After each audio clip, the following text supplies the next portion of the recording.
changera la vie de n'importe qui.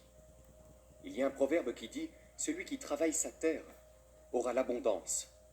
Mais si tu cours après des fantaisies, tu manques de sagesse. » Et les gens disent « Eh bien, c'est quoi ta terre ? Votre terre est ce qui est en face de vous. Si vous êtes dans le travail de 7e année, vous êtes dans la terre de 7e année. Si vous êtes caméraman, travaillez votre terre. Si vous êtes concierge, travaillez votre terre. Si vous êtes une mère célibataire, travaillez votre terre. Votre terrain, c'est ce qui se trouve devant vous. J'ai donc commencé à étudier la loi de la récolte, le travail de la terre pour obtenir une récolte. Il faut labourer la terre, planter la graine, arroser la graine, puis récolter la moisson. Et je pense que la plupart voient à l'ère des médias sociaux des gars comme vous et Gary Vee et d'autres, et ils pensent qu'ils peuvent aller de bam à bam. Ça n'arrivera pas. Vous devez travailler votre terre. Vous avez une charrue, et vous devez planter les bonnes graines.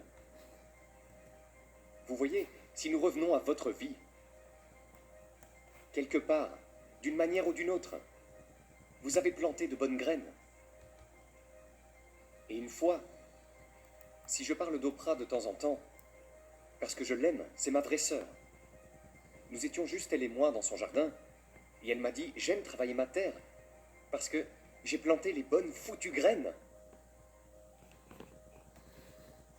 Tu vois, chaque jour, tu as des graines négatives et des graines positives. Et les gens qui sont égoïstes plantent des graines négatives, et elles ne deviendront pas positives. Donc, quand tu laboures, et pas pousser. Allez mec, tu travailles répétitif, on dirait que ça ne va pas pousser. Allez mec, tu travailles à Taco Bell, tu fais des gorditas, tu t'occupes du chihuahua, ça n'a pas l'air de marcher.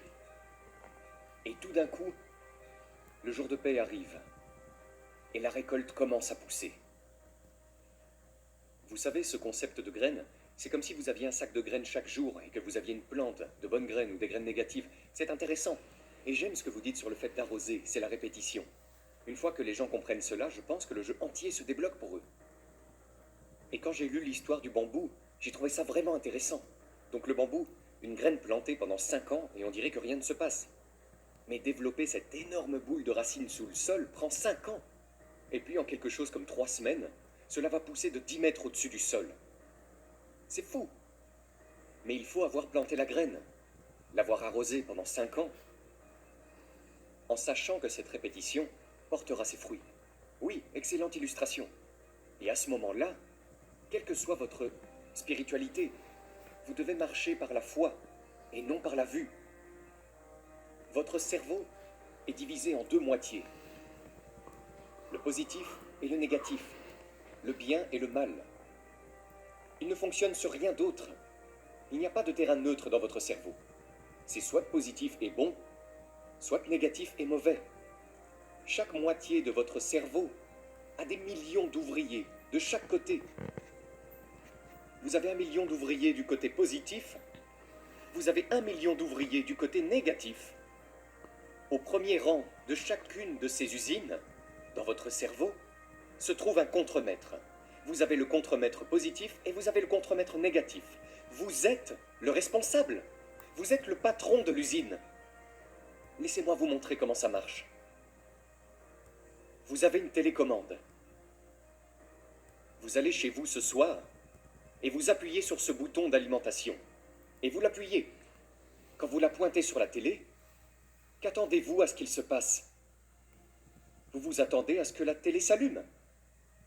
Écoutez-moi bien. Vous appuyez sur le bouton marche-arrêt, vous vous attendez à ce que la télé s'allume. Si vous voulez regarder HBO, et que HBO est la chaîne 300, et que vous appuyez sur 300, et ensuite sur Select, qu'attendez-vous à voir sur cette TV? Et qu'est-ce qui arrive à cette télé? Ok, vous me suivez maintenant. Ce concept vient de la Bible. Car Dieu a dit, l'homme est tel qu'il pense. Et comme il nous a tous créés à son image, devinez quoi? Nous sommes ce que nous pensons. Si Dieu a dit que la lumière soit, et la lumière fut. S'il a séparé les eaux de la terre, cela a été fait. Il vous donne le même pouvoir de produire. Tu ne peux pas créer un monde, mais tu peux créer ton propre monde.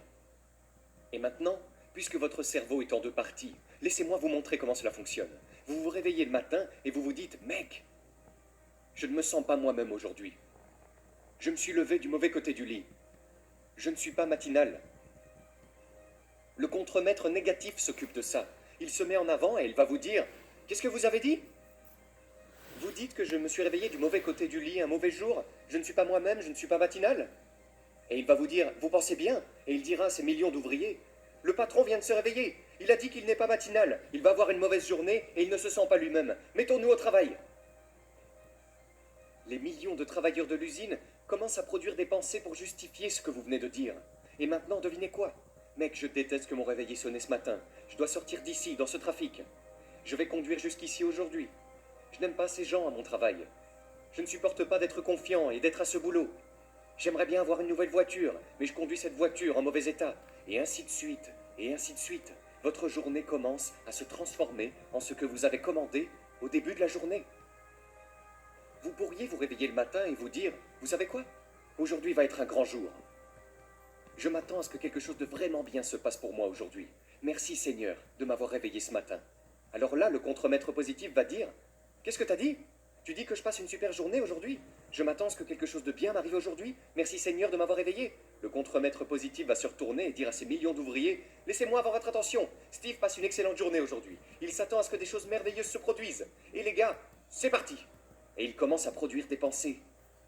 Le même cerveau, mec. Je suis impatient d'aller au travail aujourd'hui. Ce n'est peut-être pas le travail que je veux, mais au moins j'ai un travail. Et je suis si reconnaissant. J'ai une voiture pour aller travailler aujourd'hui. Et mec, au moins j'ai un chèque qui rentre. Je veux tellement te remercier, Seigneur, pour ce toit au-dessus de ma tête aujourd'hui. J'apprécie le fait de ne pas avoir de voiture, mais au moins je peux marcher jusqu'au train. Mec, ça va être une super journée. C'est comme ça que votre esprit fonctionne. 24 heures sur 24 et 7 jours sur 7. Il ne s'éteint jamais. Vous devez changer votre façon de penser. C'est le facteur déterminant d'où vous allez dans la vie. Nous sommes tous là où nous sommes aujourd'hui parce que nous nous sommes imaginés dans cette position. Si vous n'aimez pas cette position, pensez à vous en sortir. Changez votre attitude et vous changerez votre altitude. J'ai toujours trouvé la vie de Newton très fascinante. Parce qu'il n'était pas seulement l'un des hommes les plus intelligents de tous les temps, mais quand vous lisez des articles sur sa vie, vous vous apercevez que c'était un vrai cinglé. Il a eu une enfance très traumatisante, a subi beaucoup d'abus et a été très antisocial et émotionnellement dysfonctionnel toute sa vie. J'ai donc pensé qu'il serait vraiment cool de l'utiliser, lui et sa vie, comme exemple pour démontrer beaucoup de ces sujets dont nous parlons, en termes d'identité, de croissance, d'autodiscipline, etc. J'ai donc pris ces 3 lois du mouvement et j'ai créé des analogies émotionnelles de celles-ci. La première est que pour chaque action, il y a une réaction émotionnelle égale et opposée. C'est l'idée que toute émotion est simplement une réponse à la douleur ou à l'absence de douleur. Donc, lorsque vous supprimez la douleur de votre vie, une émotion positive émerge en réaction. Et si vous ajoutez de la douleur dans la vie, une émotion négative émerge. La deuxième était que l'estime de soi est égale à la somme de nos émotions dans le temps. On pourrait même dire que l'identité est égale à nos émotions dans le temps. Donc, en gros, disons que quelque chose de traumatisant se produit dans votre enfance. Cette douleur au début de votre vie provoque beaucoup d'émotions négatives. Et l'une des choses dont j'ai parlé, c'est que chaque fois que nous ressentons une émotion, elle nous oblige à faire ce que j'appelle l'égalisation. C'est-à-dire que, par exemple, si je suis en colère contre toi, je vais continuer à l'être jusqu'à ce que je me venge ou que tu t'excuses. Comme s'il fallait que quelque chose se passe pour que cette colère disparaisse. Il doit y avoir une sorte d'égalisation entre nous. Et s'il n'y a pas d'égalisation, cette colère mijote et reste là, pour toujours. Et l'une des raisons pour lesquelles les traumatismes de l'enfance sont si débilitants pour les gens, c'est qu'essentiellement, ces expériences extrêmement douloureuses se produisent dans notre cerveau sensitif, alors que notre cerveau pensant est encore peu développé et ne sait pas comment expliquer ou créer un sens à cette douleur. Alors, disons que quelque chose de vraiment douloureux m'est arrivé. Je me dirais, bon, cela a un sens, mais ça arrive. Mais si je suis comme un enfant de 5 ans, mon explication ne va pas plus loin que je suis un mauvais garçon, je suis une mauvaise personne, et tout le monde me déteste. et ça restera. Ça restera tel, parce qu'il n'y a pas d'égalité, et ça restera pour le reste de ma vie. Le problème, c'est qu'on oublie que des choses douloureuses arrivent. Nous traversons donc la vie avec ce sentiment d'infériorité et de douleur qui persiste, sans que nous puissions vraiment l'expliquer ou le justifier. Et donc le processus de thérapie consiste essentiellement à démêler beaucoup de nos expériences, jusqu'à ce que nous revenions à cette expérience originale. Et avec notre cerveau adulte qui réfléchit, nous pouvons maintenant donner un sens à cette douleur. Cela nous est essentiellement utile. Donc c'est la deuxième loi, c'est que notre identité est la somme de nos émotions au fil du temps. Et la troisième loi est que notre identité continuera à être notre identité jusqu'à ce qu'une nouvelle expérience agisse contre nous.